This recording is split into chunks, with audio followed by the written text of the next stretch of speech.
Okay, good morning and aloha. Thank you so much for your patience. Sorry we're running a couple minutes behind. Thank you to everyone joining us here in person and those joining us online. Before we get to our speakers, just some quick introduction of special guests in the audience.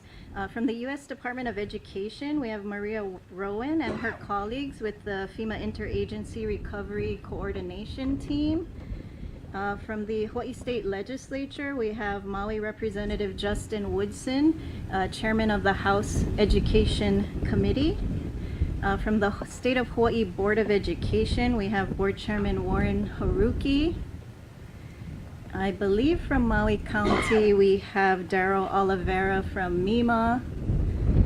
And then representing the developer and master developer and landowner for Pulelehua, we have Paul Subrata.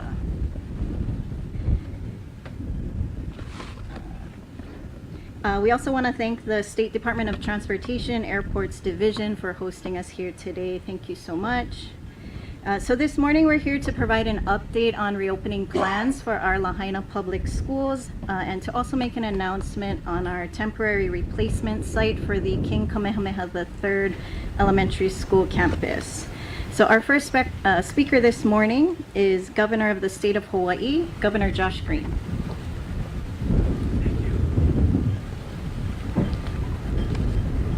Mahalo. Aloha, everyone. Make a couple brief updates on multiple topics, and then we're going to move to our priorities today, which is education. So we're so grateful to have our leaders from the Department of Education, but you're going to hear from several of the top folks in our department, in our administration, and our partners in the federal government. So first off, we're day 49 since the crisis, and our hearts are still broken. We still are just deeply saddened by the loss of the 97 people that we know are gone. 89 have been identified, and there are 13 open investigations still. So mahalos to the Maui police and their team. They're doing extraordinary work. Also, a lot of other things to share. Yesterday was the first day where people were able to go back to their properties with the assistance of the county. 16 properties were visited by between 30 and 40 of those who escaped from those properties. They spent between 1 and 3 hours there. They did discover some of their heirlooms. They did begin to get closure. It was a very emotional setting, understandably. We're grateful to Chief Oliveira and his team. We're grateful to the EPA, who is aggressively clearing properties of toxic compounds to make this possible. Opening the road was important. Getting people back to their properties is important. Ultimately, finding homes for them and rebuilding homes will be important. So again, like I said, mahalo to everyone in that effort. Another major update, which we can get some additional details from Bob Fenton on, is the fact that the White House has approved our request to have 100%, that's 100% reimbursement for 6 months of the debris removal. This is very important to the state of Hawaii. It will save us hundreds of millions of dollars that we would otherwise spend from our local funds, which we may not have until we recover. And so we're so grateful to Bob, who's a constant advocate for us at the federal level, talking directly to the President and the U.S. Cabinet, as do I. We also have 3 months of 100% reimbursement for all of the emergency protection. Again, saves us tens of millions of dollars. Historically, we might only get 75% of that paid for, so their advocacy is extraordinary. We can't thank President Biden and his team enough. They really are supporting us in every way. Another thing that we announced recently was the reopening of West Maui to tourism on October 8th. This begins the process of recovery for Lāhainā and its people. It is a very difficult decision. We expect a small fraction of the normal travelers to come to West Maui at that time. It's just the beginning. It's a lesson that we learned during COVID, which is if you're not clear about your message when you can reopen, it will drift. And month after month will pass, and people will not know on the mainland what is at least allowed. But we'll be absolutely compassionate, and we will not displace any survivors or their families for tourists. We will make every effort, no matter what, to take care of our people. But I do want people to know that that date is out there for a reason. It's about recovery, it's about healing. That will be 2 months after the fire began. Another important thing we want to talk about now is education. And education is going to be central to everything that we do for our keiki. We have to provide our students their education and their families an opportunity to get their kids back in school, because that is in many ways the most normal thing that our children do, which is to go to school, to have their meals, to see their friends. That's why I'm so excited that Superintendent Keith Hayashi will come up here and talk after I do. He will give you the details of that return. As you know, King Kamehameha III School was destroyed in the fire. We will be talking about longer term plans as well. But today, we have this much needed ray of hope to open a school that will be a temporary school. Though it's a temporary site, it means that we can get a lot of support, once again, from the federal government, from President Biden, from FEMA. These are all incredibly important things. One more comment I want to make before I turn it over to our superintendent, and that's for financial support. There are going to be multiple ways for people to get financial support, and we want to make sure people are aware of each of them. We'll get into great detail later this week or early next week, but here's the basics. People, as you know, can get support for rent for a long time. We'll be moving people into more permanent housing as we go in the next several weeks and months. People should be patient because it's a little bumpy road. We're working very diligently on contracts with all sorts of longer term rentals so that people can have a kitchen, they can have a living room, so they don't have to be in hotels. As of now, as you know, we have over 7,500 people in hotels. We're going to have fewer people in hotels and more people in long-term rentals until ultimately we rebuild. And we rebuild the way Lāhainā wants to rebuild. Let's reiterate that. The way the people of this community want to rebuild is how we will rebuild. So that's one way to get money through FEMA. Another substantial way is through the American Red Cross. If someone is not a documented citizen, or if they perhaps are a COFA citizen, Compact Free Association of States, they will get monies from the incredible generosity that's come from all across our state and our country. So Red Cross dollars will go to them. And then finally, there's a program called Temporary Assistance for Needy Families, TANF. I've authorized $100 million to go to families. People will qualify, and ultimately they will apply through MEO, the Maui Economic Opportunity folks. They'll have an application. We'll give you more details later this week. We're signing that contract this afternoon. But we expect tens of thousands of dollars to go to each family who's in need, to pay for cars, to pay for housing, to pay for clothing, and to pay for food. So people will get through this way. It's a lot to take in, I understand, but I wanted people to get an overview of where we are here on day 49. Without further ado, we're going to now talk about education, and I'm so grateful that we have a diligent and excellent superintendent and a great board chair who's been working tirelessly to get this process going. Mahalo. Thank you, Governor. Next we have Keith Hayashi, Superintendent of Hawaiʻi Public Schools.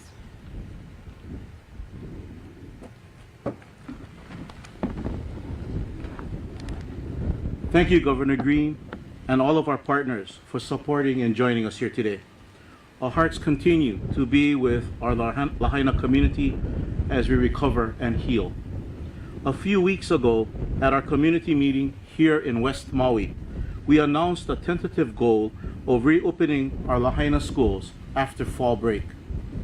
We explained that it would take what it would take to get to that point, with the health and safety of our students and staff being of the utmost importance. We have made positive progress to that point, as Governor Green has shared. We are announcing that we will reopen our Lāhainā schools and bring students back starting October 16th, the day after fall break, beginning with Lahaina Luna High School. Next week, Thursday, October 5th, the last day for Lahaina Luna at their temporary site at Kulanihakoi High School in Kihei. Lahaina Luna staff will report back to their Lahaina Luna campus next week, Friday, October 6th, for a planning and work day without students. Fall break then begins and runs through October 13th. That following Monday, October 16th, students will return to Lāhainā High School. For faculty and staff at Lāhainā Intermediate and our 2 elementary schools, they will also report to their Lāhainā campuses for a planning and work day on Friday, October 6th.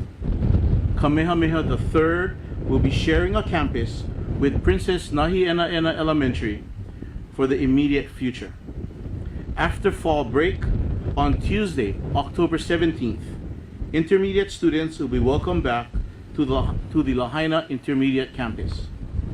On Wednesday, October 18th, students from both elementary schools will be welcomed to the Princess Lāhainā campus. A major reason why we're able to set these reopening plans is because of the partnership and consultation with the State Department of Health. We have done extensive environmental testing in the weeks since the fire, taking a close look at air quality, drinking water quality, and whether or not the grounds and soil at the 3 schools are safe for students and employees.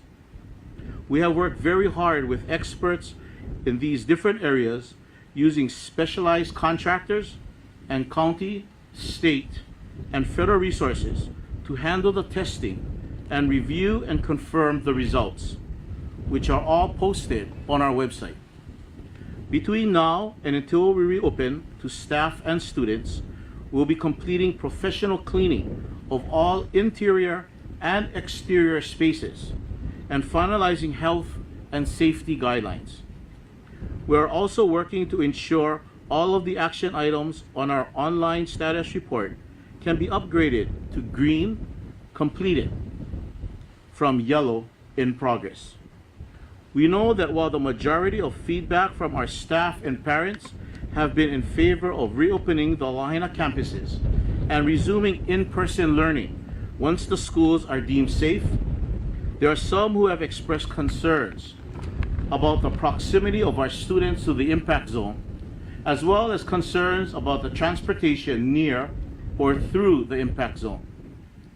We'll continue to offer a virtual learning option through our state distance learning program, and families may also continue to keep their students enrolled in schools in Central and South Maui. We are assessing the hybrid learning hubs that have been operating north of Lāhainā over the last couple of weeks and will continue to announce plans at a later time. Our hope is that by providing the reopening dates with about 3 weeks of lead time, families can use this information to make decisions that are in the best interest for their situation. As we continue to finalize the logistics and details, we'll communicate with families on such areas as bus transportation, school schedules, and health and safety guide for schools, similar to what we had during COVID, that outlines best practices and steps to take in various situations once we're back on the Lāhainā campuses. Dr. Kenneth Fink from the Department of Health and Kathy Ho, Deputy Director for Environmental Health, have worked very closely with us over the past few weeks.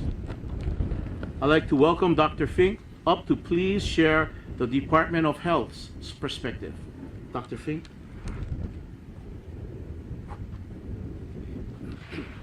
Aloha kakayaka. The Department of Health has worked very closely with the Department of Education. We see the importance of having the keiki return to school, and if it's the parents' preference, to return to the school that they're most familiar with. It's for their well-being to get back into their routine and familiarity and have that sense of normalcy, but only if it's safe to return. So through extensive testing that has been described, have we determined that it is safe to actually proceed at this time. As was mentioned, there's professional cleaning of all the surfaces to ensure any debris that had gotten inside has been cleaned and remediated. From a drinking water perspective, we use multiple lines of evidence to make a determination that the drinking water is safe. And that has occurred by sampling from the treatment plant, from above the high school and how that provides water to all 3 campuses. There's been no destruction or fire damage to any of the properties in that distribution area. There's no reported loss of water pressure, and multiple rounds of water testing have demonstrated the absence of any fire-related contaminants. So we're confident that the water is safe for drinking water. For soil, the department actually did not recommend soil testing if there's no visible ash, as was generally the case. But the Department of Education, out of an abundance of caution, wanted to do soil testing. And those results of the soil testing were, again, extremely reassuring. For the testing at Lāhainā and at Lāhainā Intermediate, those soil results were all within standards and are clearly safe. For Lahainaluna High School, there was an isolated finding in half the samples of a slightly elevated nickel level. And this is not uncommon in volcanic soil, and it's well below the EPA threshold. So we are confident that all those soil samples are safe for folks to return into those areas. Okay. Moving on to air. We have air quality monitors on each of the campuses and an additional monitor just Mackay of the bypass. Since those were set up weeks ago, they have consistently shown that the air quality is green. The air quality is good. And again, indicating that it's safe to return to the campuses. Now, as I've shared in some of the recent town halls, with a re-entry and potential disturbance of ash, that is the one thing we want to be sure we very closely continue to monitor. And we just placed an additional air monitor yesterday at the high school. So we will continue to work with the Department of Education on air quality monitoring and their plan in the unlikely event that the air quality should change. So we're continuing to support the Department of Education, and we're very happy to be at this point that we can confidently say it is safe for students and staff to return to the 3 campuses. Mahalo. Thank you, Dr. Fink. Sorry, one second. Reintroducing Superintendent Backup. Thank you, Dr. Fink. When we reopen after fall break, our Kamehameha III staff and students will be sharing a campus with Princess Lāhainā Elementary. This arrangement is designed to be a short-term solution using high-quality tents that are equipped with power and air conditioning, a wood floor, and create a comfortable teaching and learning environment. In the coming months, our Kamehameha III students and staff will be able to relocate to a new temporary school site that will be built in the upcoming mixed-use development project known as Pulelehua, on a parcel right down the hill behind us. We want to acknowledge our federal partners at FEMA, which will be fronting the cost of this approximately $5 million campus as a temporary replacement for our Kamehameha III Elementary School that was sadly lost to the fire. This temporary site will be used until a permanent school is built. We are appreciative to the master developer, Mr. Paul Chang, as well as to FEMA and the U.S. Army Corps of Engineers, which will be building the temporary school. We would also like to thank our congressional delegation for their support. I want to acknowledge the support of our Board of Education Chairman, Mr. Warren Haruki, and of course, Governor Green, for helping to expedite this process and providing the leadership and support needed to make this happen. This site is centrally located within the existing attendance boundaries for the residential communities that Kamehameha III currently serves. Kamehameha III Principal Jennifer Everett has been involved in the planning to ensure that this temporary school site will best meet the needs of the students, families, and community, and also for our employees that it serves here in Lāhainā. Mahalo. Thank Thank you, Superintendent. Next, we have Bob Fenton with FEMA. President Biden appointed Mr. Fenton as Chief Federal Response Coordinator to direct all federal operations in the state.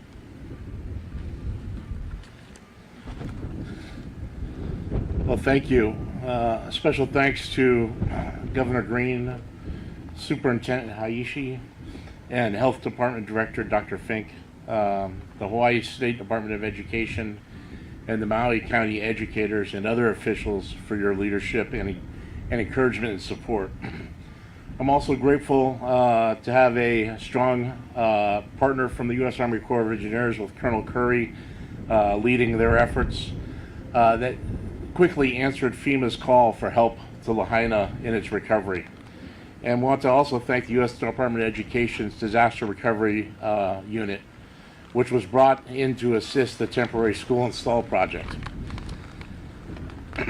We have come together because we share a common concern for the schools, the damage and the destruction that's happened from the wildfires.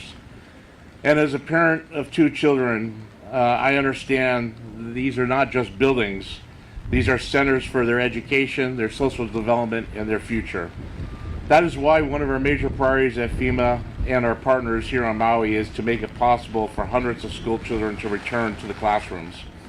Recognizing this, FEMA has tasked the Corps of Engineers with a mission assignment to install temporary elementary schools in Lāhainā.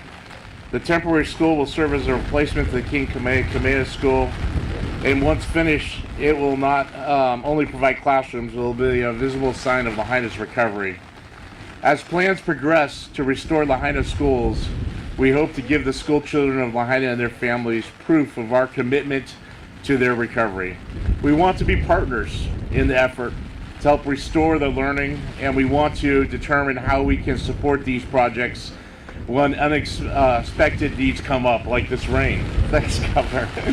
We want to be partners in the effort to help restore in-person learning, and we want to make sure our commitment is known in Maui's recovery. In conclusion, FEMA and its fellow partners will continue to support the state and our county partners until the job's done. The first step is installing the temporary school. We will give children a place to get back to a much-needed routine, and FEMA will be here and will continue until we get the job done. Thank you. Thank you, sir.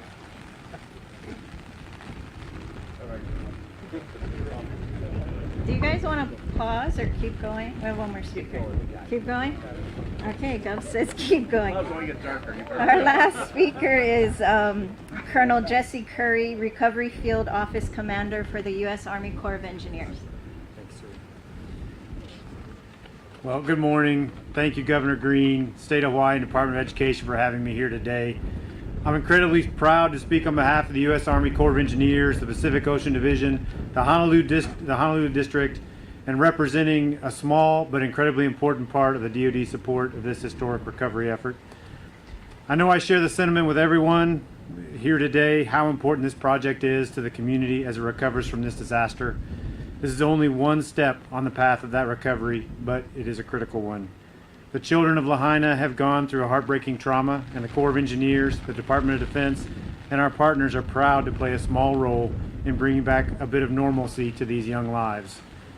This FEMA mission assignment empowers us to leverage our expertise to oversee the design and installation of these temporary school facilities, and we have made rapid progress working with the State and Department of Education to identify the specific requirements and scope of this project. As of today, we estimate this project will take about 95 days. This timeline includes working with the Department of Education to finalize the specification and design, and finding contractors who will perform the site preparation and install those temporary facilities. We are committed to getting this project done well and expediently, and we look forward to working with our contracted partners once they are identified. Once our contractors begin work, they will ensure the site's access to critical utilities such as water, electricity, and sewer, along with any necessary land adjustments. The groundwork then allows for the installation of the temporary facilities like classrooms and faculty areas.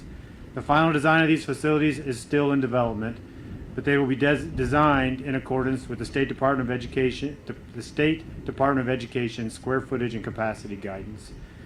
Then when the temporary facilities are installed, we get to the good part. No, really the great part, getting kids back into the classroom. Personally, and I think I speak for the whole of the USACE team here, this is the reward of the hard work to make projects like this possible. This school may be temporary, but will stand as a reminder that despite grief and loss, Lāhaina's children will have a space to continue to learn, to dream, and to thrive. We are proud to be here, proud to see them proceed through this process and be in this moment. Mahalo, thank you. It's my honor and privilege to be here among you. I will add that as a son of an elementary school teacher and a father of 5 myself, it's especially impactful and humbling to get to be a part of this process, to bring this temporary facility and a key step in healing to Lāhainā, to the community. Thank you.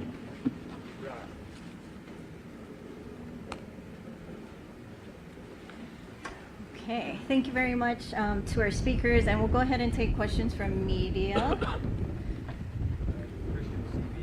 question is for the superintendent. The last update, the last update I had in communication with your department suggested that at least 104 students from the Lāhainā schooling complex had yet to be accounted for.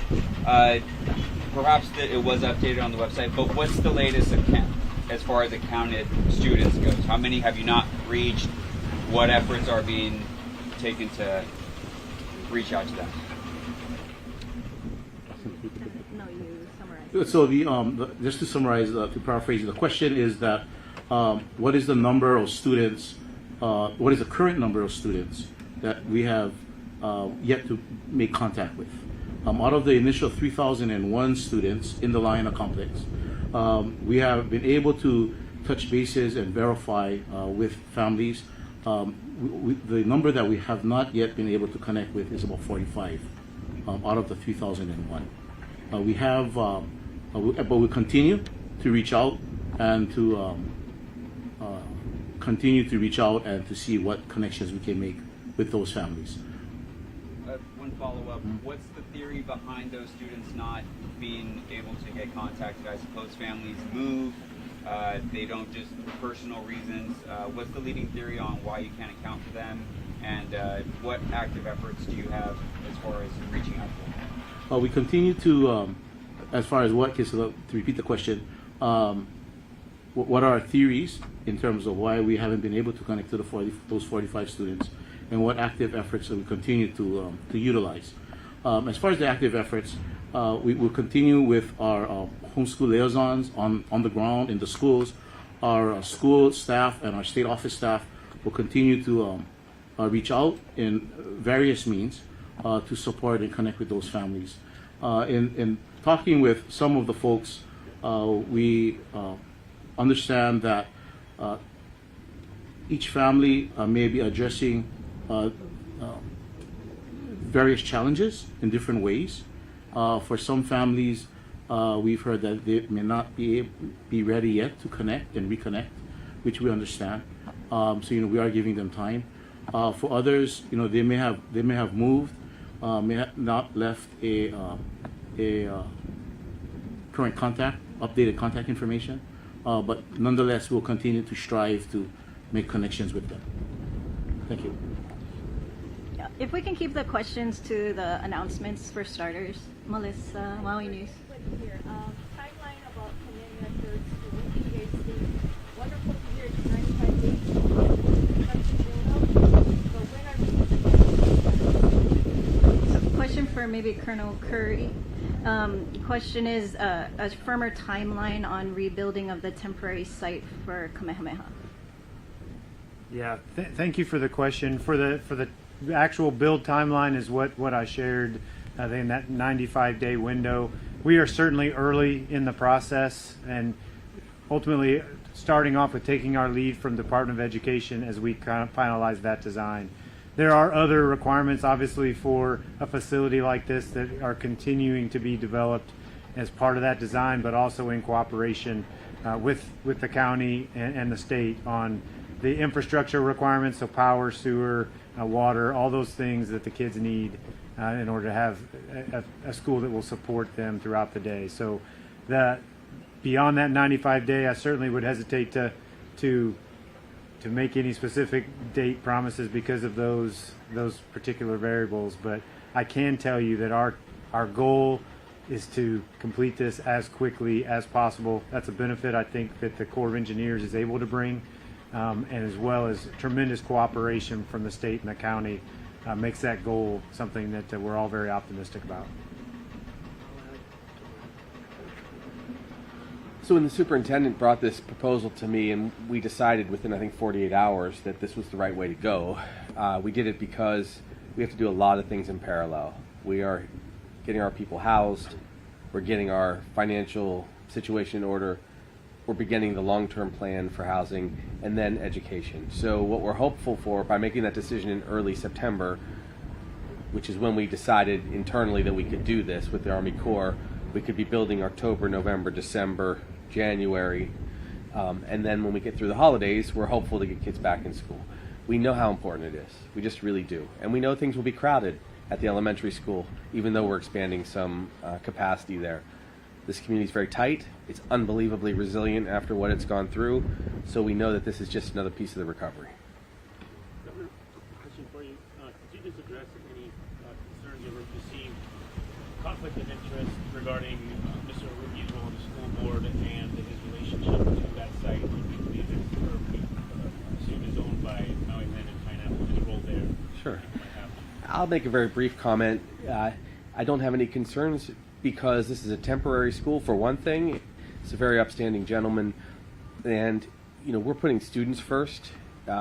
If anything, the utilization of a property with a temporary school, it actually puts quite an impact on that school territory, that temporary school grounds.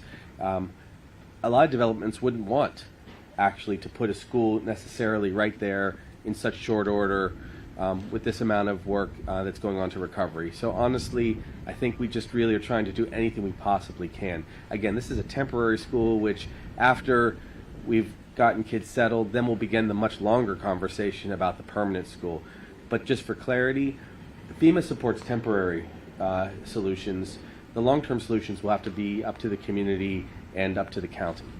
Just to mention real quickly, using federal FEMA contractors or local contractors here in Hawaii to build that site? Do you want to, we'll get a little more clarity for you. We are using the Army Corps, but here, please come by. Yeah, so the temporary building is being used by Army Corps, and they could address, their contract vehicle and how they're doing that. But I would just say overall, one of the things we try to do in FEMA is contract locally as much as possible with our grants. It's built into what we try to do. A lot of our grants that go to state, local governments, different public entities, and it's really their responsibility. We do require they use federal contract guidelines in doing that. But we want to bring as much economy back to Maui as possible, and understanding that the money that we're providing here to help recover can be used also to directly support local businesses, local jobs, all those kind of things. I think you're already seeing that, and if you look at EPA and what they're doing for hazardous removal, over half of their staff are individuals hired locally here in Hawaii. The Corps of Engineers, in addition to the temporary building, is going to remove debris, and they'll be looking to reach out to many local vendors here. So that's something that we do everywhere we go. Hi. Oh, sorry, 1 second. Yeah, just real briefly, I can add to our commitment to use local businesses to construct this. So part of the process now that the Corps of Engineers has this assignment is we're conducting market research now to determine what local companies are available in order that can do this work. Again, it's part of our process, so certainly premature to talk in any specifics, but I can assure you that we are committed to using local contractors, Native Hawaiian, small business, all those that we can here to be a part of this effort.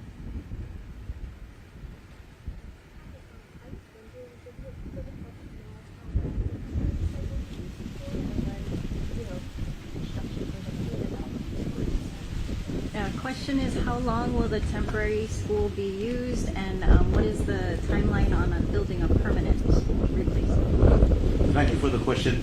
Once the temporary school is up, definitely we want to be sure that we can get our students in, get the supports necessary for our kids.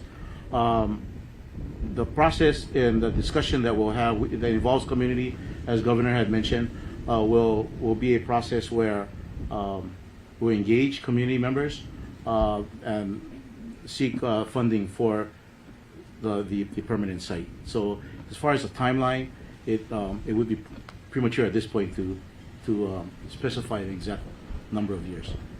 Thank you.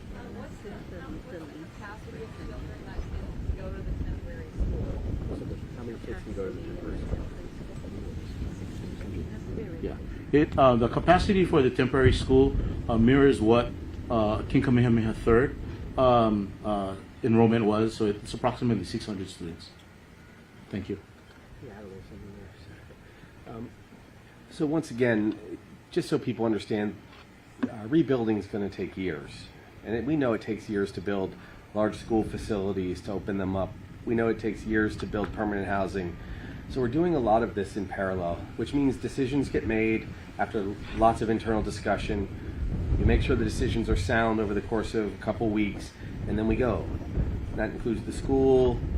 We're going to have some temporary shelter for individuals who were homeless before the crisis occurred, and we have to have these contracts for thousands of housing units. It's not at all a simple process, but it's made a lot easier by having people that really care about Hawaii and who have decided that they're going to be here till the end, and that includes Bob Fenton, President Biden, and everybody. I mean, they're committed to us, so we don't have to ask those questions. Will there be money?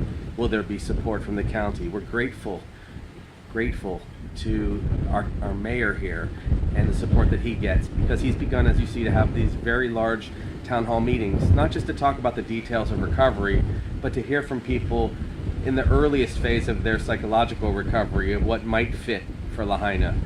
But we have to do a lot of this in parallel, so expect us to be doing many things at once. Sorry, I have a question from a viewer online for Dr. Fink. Can you be specific about what toxic substances are being monitored in the air, water, and soil at the schools? And is there a person or agency responsible for continuing to monitor that? Okay. The Department of Education has posted all their test results on their website, so that's available for the public to see. Some of the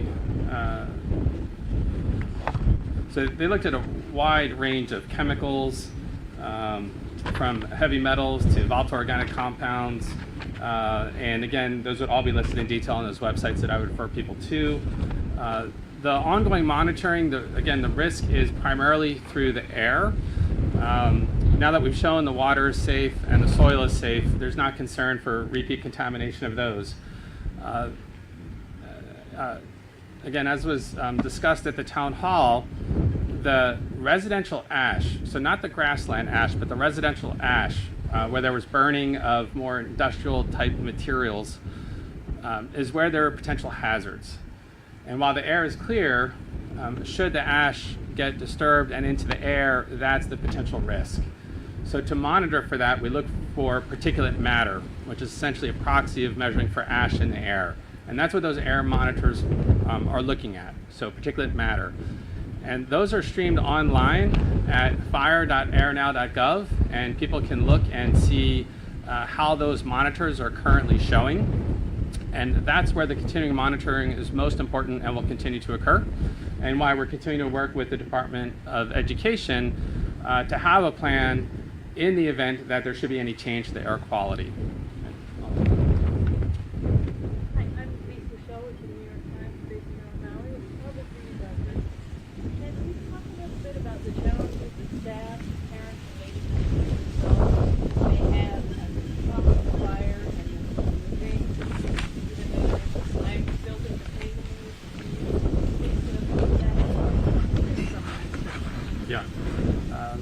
So let me see if I get your question correct.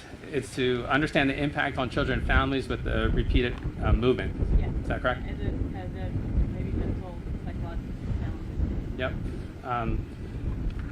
There's no question these children and families have been through an extraordinarily traumatic event. And for many of them, it will take weeks and months to process, if not longer. And while folks are working on their basic necessities of shelter, they may not yet have a chance to fully be able to process.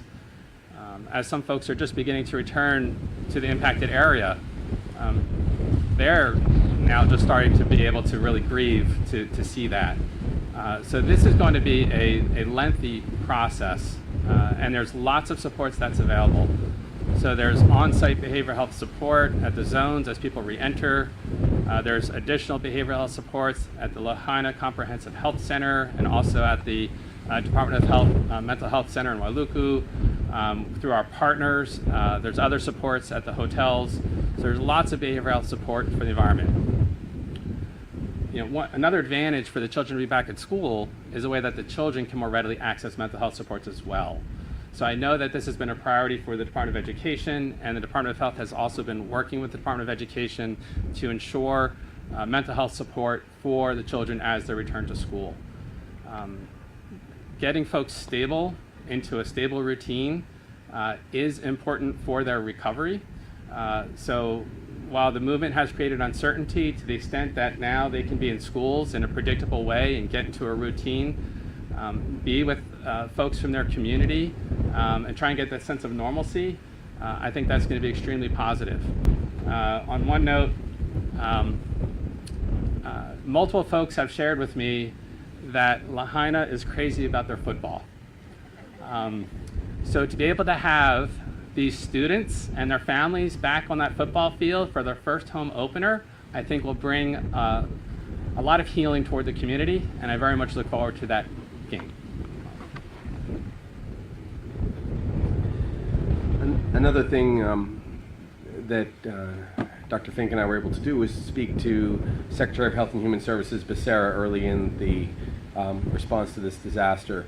And Secretary Becerra has promised to help us with some of the SAMHSA grants, which are mental health grants going forward. We're going to avail ourselves of those where we can. We've brought a lot of additional support from some of our medical partnerships out there. The National Psychology and Psychiatry Associations have reached out to us also. But the best way for us to heal is to achieve normalcy. So the multiple layers of normalcy, which some of them were mentioned: school, a big deal; work, the kind of standard of going back to work and getting back into routines; the opening of West Maui to some work and some normalcy will help people with their mental health. That is very important. I know it can be stressful, but it also can be a way to deal with the crisis and have other things to focus on, so work in advance of the holidays. That was very important to me and our team. So we're looking at this from a multi-phased way. It's not just having a provider, but we will make sure that we stand up, again, health facilities that burn down and have extra facility support over at Maui Memorial if we have to. So all of this is going to factor into the healing. We are certain that people are going to go through the grieving process for some time. Okay, final question? No? Okay, that concludes our news conference today. Thank you very much.